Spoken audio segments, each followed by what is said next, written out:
Good morning. I slept so well last night, and I think part of that was because I accidentally left one of the windows wide open and the AC was off.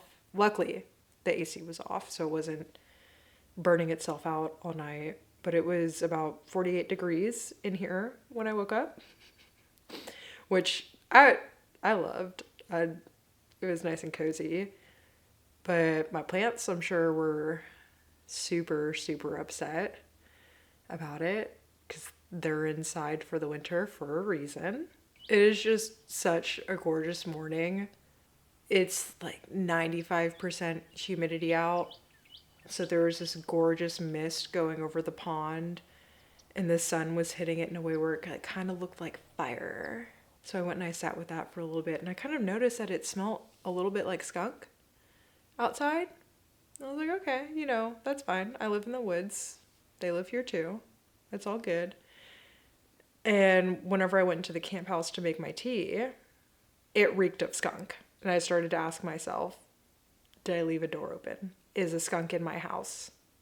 There is a skunk in my house. So I went around, no skunk.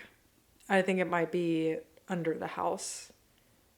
And there have been a couple of critters who've really enjoyed digging under the houses, but my house is on pier and beam, so they don't have to dig. They can just saunter on in. That's fine. As long as it stays outside and it doesn't spray me, I don't really care. So there's that. Nothing I can really do about it, especially since today is going to be one of my busiest days of the week. I have to drive up to North Houston for an appointment. Luckily, I can run some of my errands around there and then drive to the other side of Houston to drop off those clothes to my cousins. Calling my cousin. I want to see if she wants some of the clothes I'm getting rid of. This is going to be a really busy week.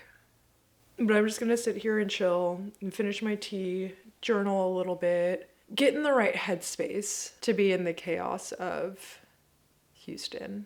And if you've ever driven there or lived there, you know what I mean. I live in the woods for a reason. I don't want to have to deal with it.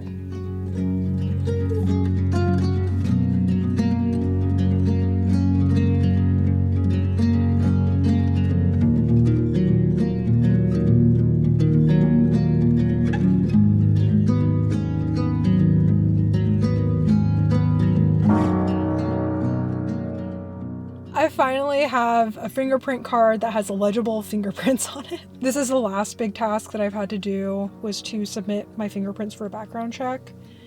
And it's been quite the ordeal. There was a lot of miscommunication with me being able to go up to the sheriff's department where I live to get them scanned, or they did ink blot. So they did that twice for me, and both of them were rejected by the facility that's doing the background check. And each time they're not, you don't have fingerprints. These are just black blobs. They were not legible enough for them to run any kind of background check. Ultimately, they were like, you need to go get them scanned and printed, and that way they'll show up better. So I found this place up in North Houston, Certifax, and I've been coordinating with Melissa for the last couple weeks. She's been advising me on, what I need to do to make sure that my fingerprints show up. And I finally got to go today. I feel so much relief knowing that this is taken care of. She also gave me a discount. She was so sweet. Anyways, I need to hit the road. Errands.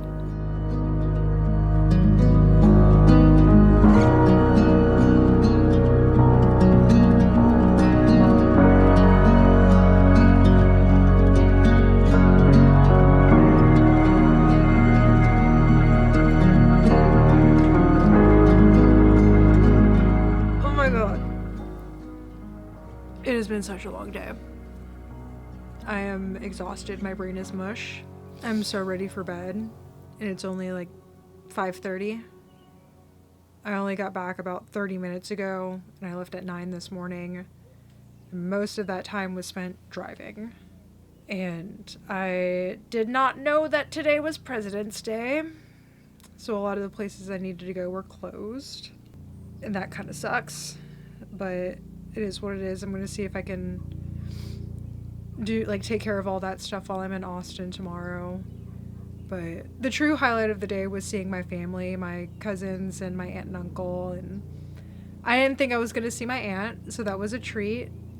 I also didn't think I was going to see one of my cousins, but next thing I know, she and her dad are pulling up into the driveway, and I was like, oh my god, I get to see everybody. And this is right after my aunt had pulled in, because it took me like 30 minutes to leave. I love them so much. And it was supposed to just be like a quick drop off, hi, bye, but it wasn't that. And I'm glad it wasn't. I got someone on one time with one of my cousins while my uncle went and picked up the other one. They're triplets, so the third was at school because he goes to a different school. Yeah, and then I was just like, okay, it's getting close to traffic. So I'm just, it's time for me to, I got everything done. I'm going to go home. I get like halfway. And I realized I never dropped off donation. So there's that. I'm going to Austin tomorrow to hang out with my sister. I'm so excited for that. She's like my favorite. And then we go to Dinniman, which I am the most excited for this week. So that is it for now. I am going to make my tea and go to bed. And I will see y'all when I'm in Austin.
What started your vendetta against corporate greed? What started my vendetta against corporate greed? Are you corporate greed's nephew?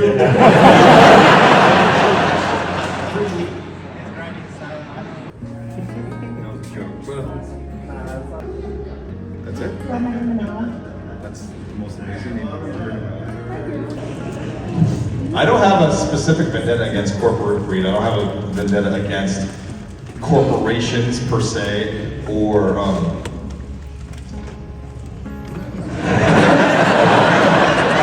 what I have a vendetta against is bullies and people who take advantage of those who are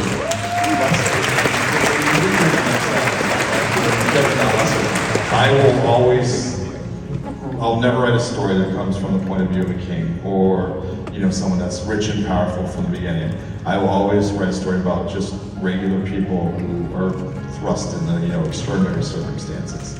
And a lot of these times, the ideas of these stories that come to me are always tend to be about larger powers than themselves punching down.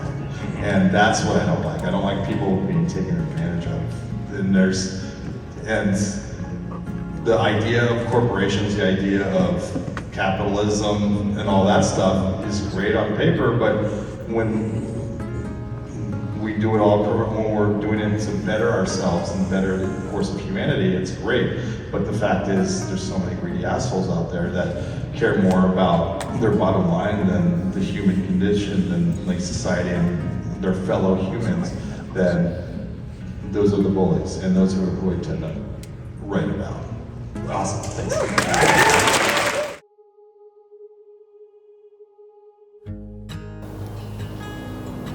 What's that?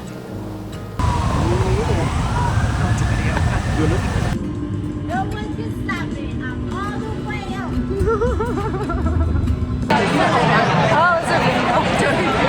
Spell it to me or something. I need you in M-A. It's okay, I can fix that. Watch this.